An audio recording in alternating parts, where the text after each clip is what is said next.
Hello friends, कैसे हैं आप। मैं दिग्विजय आपका स्वागत करता हूं अपने चैनल जियो क्लासिक पर। हम लोग आज योजनाओं का दूसरा अध्याय पढ़ने जा रहे हैं, जिसमें आज भी हम दो योजनाओं के बारे में चर्चा करेंगे। आप पीछे देख पा रहे हैं तो आप लोग अच्छे से प्रिपरेशन कर भी रहे होंगे, क्योंकि आप लोग जानते हैं कि हमारे लेखपाल के पेपर लगे हुए हैं और बहुत ही जल्द होने वाले हैं। इसके बाद आरओ ये भी आने वाला है। ये सब परीक्षाएं आपकी लगातार लगी हुई हैं। तो भैया आपके पास जोश वोश भरा है ना, कमजोर तो नहीं हो ना। क्यों भाई, पेपर दे के घबराओगे तो नहीं ना, परेशान ना हो। आप लोगों को सारी योजनाएं करा देंगे हम बहुत जल्दी। आपके नंबर योजनाओं से खराब नहीं होने देंगे, ठीक है। आप लोग तैयारी करते रहिए। आज हम लोग योजनाओं के बारे में बात कर लेते हैं। दो और योजनाएं जानते हैं, जैसा कि कल हम लोगों ने जानी थी दो, आज फिर से दो जानते हैं। आइए बात करते हैं सबसे पहले सर्व शिक्षा अभियान के बारे में। चूंकि शिक्षा ऐसी जननी होती है जो हर एक सुनहरे भविष्य का निर्माण कर सकती है, चाहे किसी भी क्षेत्र का हो।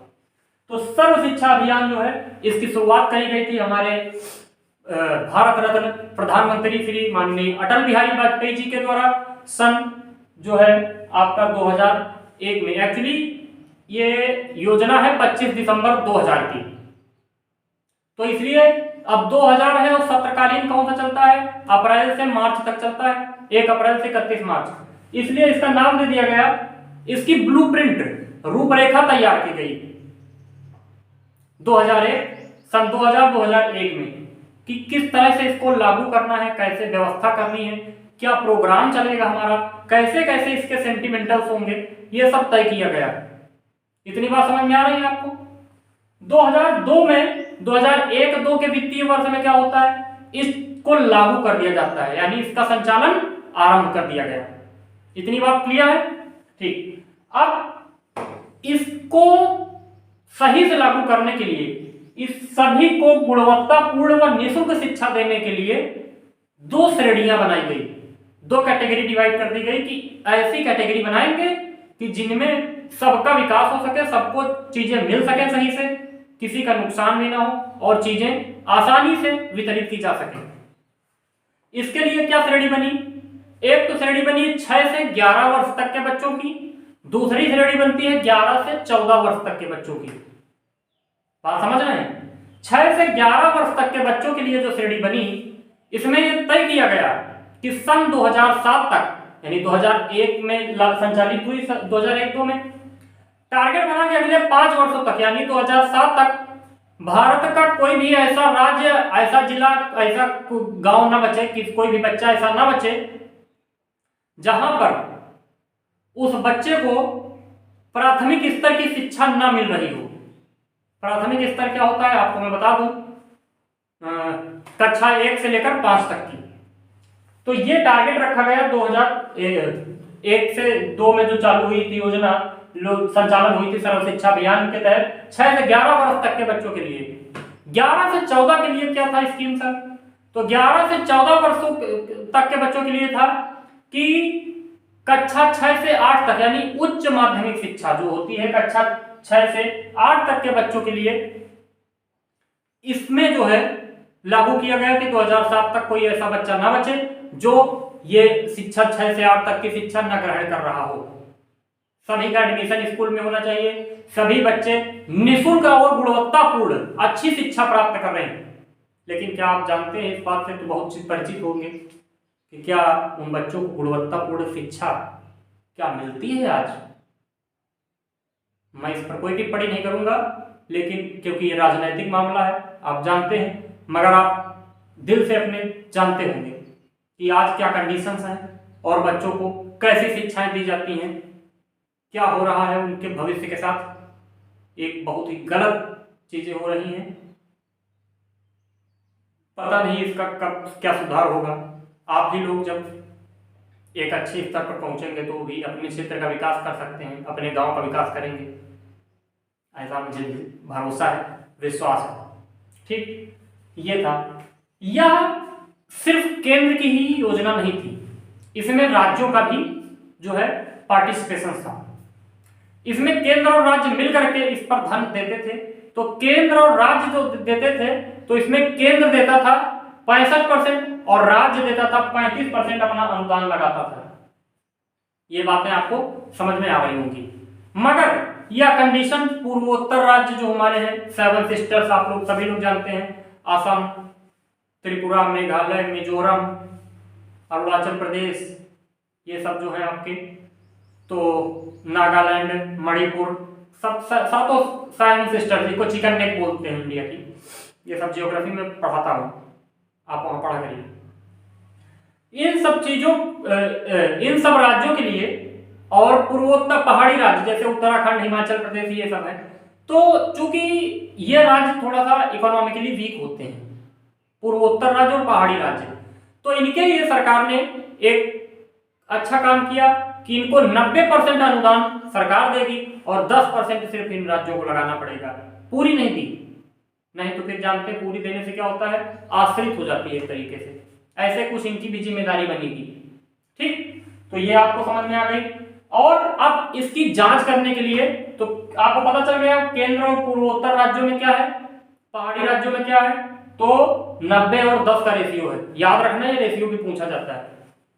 इसकी जांच के लिए प्रधानमंत्री की अध्यक्षता में ही कि यह योजना सही से लागू है, सही से कार्य कर रही है अपना, इसका प्रायोजन अच्छे से हो रहा है, सही सभी राज्यों में अच्छे से चल रही है, इसके लिए प्रधानमंत्री की अध्यक्षता में ही एक क्या बना था, राष्ट्रीय सर्व शिक्षा अभियान मिशन चालू किया गया था।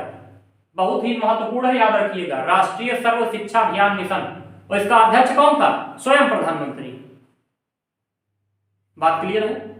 ठीक, तो ये हो गई आपकी एक। अब दूसरी हम लोग बात करते हैं प्रधानमंत्री फसल बीमा योजना। बहुत ही महत्वपूर्ण है, आप सभी लोगों को पता है, हमारे मोदी जी के द्वारा 13 फरवरी 2016 को लागू की गई थी। ठीक है, अच्छा समझिए, इसमें क्या है, इसमें देखिए किसान की फसल का बीमा नहीं होता है, उसकी खेती का बीमा नहीं होता है, तो किसका बीमा होता है, किसान की आय का बीमा होता है। क्यों?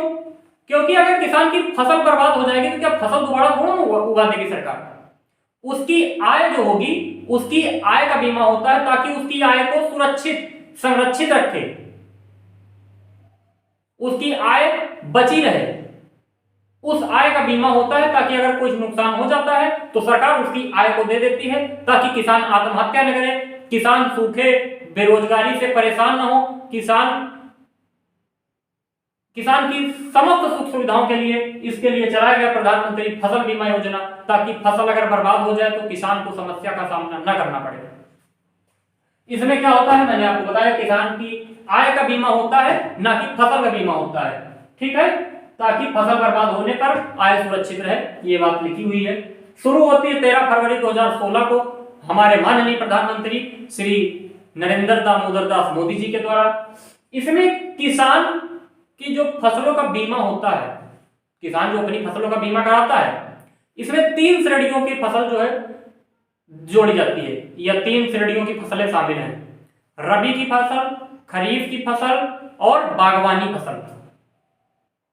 रबी में आप सभी लोग जानते हैं, जिसमें गेहूं होता है, मक्का, ज्वार, बाजरा, ये वाली खेती होती है, बरसीन, ये सब फसलें हैं। कृषि है, कृषि में बाद में पढ़ाऊंगा, जियोग्राफी में इंक्लूड करके, डोंट वरी।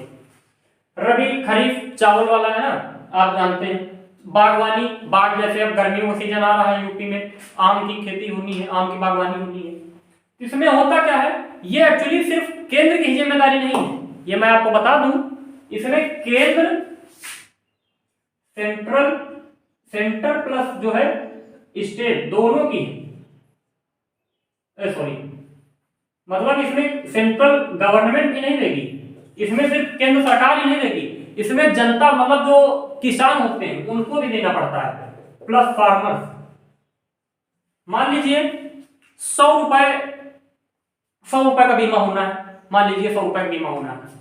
100 रुपए के बीमे में अगर खरीफ की फसल को मैं उदाहरण ले लेता हूं, तो खरीफ में 2% जो लिखा है ये किसान देगा, रबी में 1.5%, खरीफ में 2%, बागवानी में 5%। इतना सिर्फ किसान को देना पड़ता है। तो 100 रुपए में खरीफ की फसल में सिर्फ किसान को जो होता है, किसान को ये देना पड़ेगा 2 रुपए 100 रुपए में, और 98 रुपए का जो बीमा होगा इसको सरकार देगी, इसको सरकार देती है। उम्मीद है आपको ये बात समझ में आ गई होगी।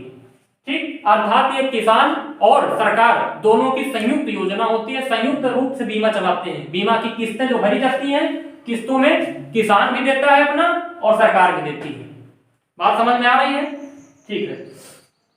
इसमें क्या होता है, कैसी कैसी कंडीशंस हैं, क्या शर्त है कि बीमा होगा, बीमा होने पर जो है मतलब क्या शर्त है कि इस पे पैसा मिलेगा।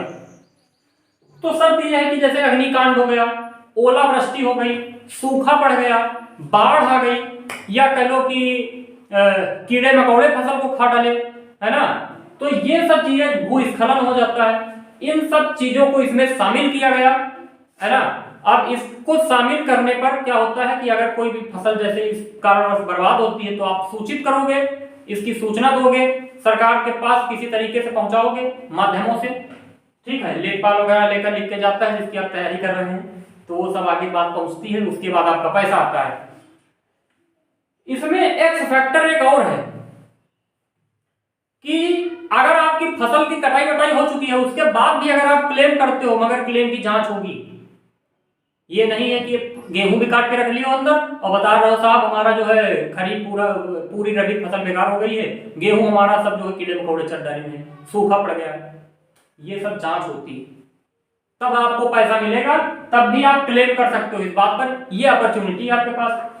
दावा या वास्तविक राशि, जो भी दावा करते हैं, जो वास्तविक राशि मिलनी होती है, उसको बैंक द्वारा डायरेक्ट गवर्नमेंट के द्वारा भिजवाया जाता है, बैंक से डायरेक्ट बैंक ट्रांजैक्शन के द्वारा मिलता है, सीधे आपके खाते में दे दिया जाता है, सीधे डायरेक्ट खाते में आता पैसा, हाथ वाला नहीं कि अधिकारी ले लेंगे ये वो नहीं, कुछ नहीं, डायरेक्ट आपके खाते में मिलेगा। तो ये आपकी 2 योजनाएं थी, स्क्रीनशॉट ले लीजिए। आप जो है सेशन को शेयर वेयर कर दिया करिए, और जो नए हैं लाइक कर दिया करिए आप लोग। और ये कहने की बात नहीं है, ये आपकी जिम्मेदारी बनती है कि इतना सब तो काम कर ही सकते हो आप। ठीक है, तो चलिए हम लोग मिलेंगे फिर अगली क्लास में। फिर कोई अपनी क्लास आ रही होगी, ज्योग्राफी चल ही रही है, आप देख पा रहे हैं, ज्योग्राफी की क्लास रोज लेना ना भूला करिए। रोज मैं आपको सूचित कर दूं, आप भारत की किसी भी परीक्षा की तैयारी कर रहे हो, चाहे सिविल सर्विसेज हो, चाहे नरेगा तैयारी कर रहे हैं, टॉप टू बॉटम सब कुछ इंक्लूडेड है। इंडियन ज्योग्राफी, भारतीय भूगोल चल रहा है। प्रत्येक दिन संडे को छुट्टी रहती है भैया, हर जगह सरकारी छुट्टी रहती है। तो मंडे टू सैटरडे रोज 8 बजे आपको क्लास मिलती है। क्लासेस चल रही है, बैच चल रहा है, नया ज्योग्राफी का बैच चल रहा है, अभी जल्द ही चालू हुआ है, 2-3 क्लासेस हुई हैं, जल्द से जल्द ज्वाइन हो जाइए। ठीक, मिलेंगे हम लोग अगली कक्षा में, तब तक के लिए नमस्कार, जय हिंद।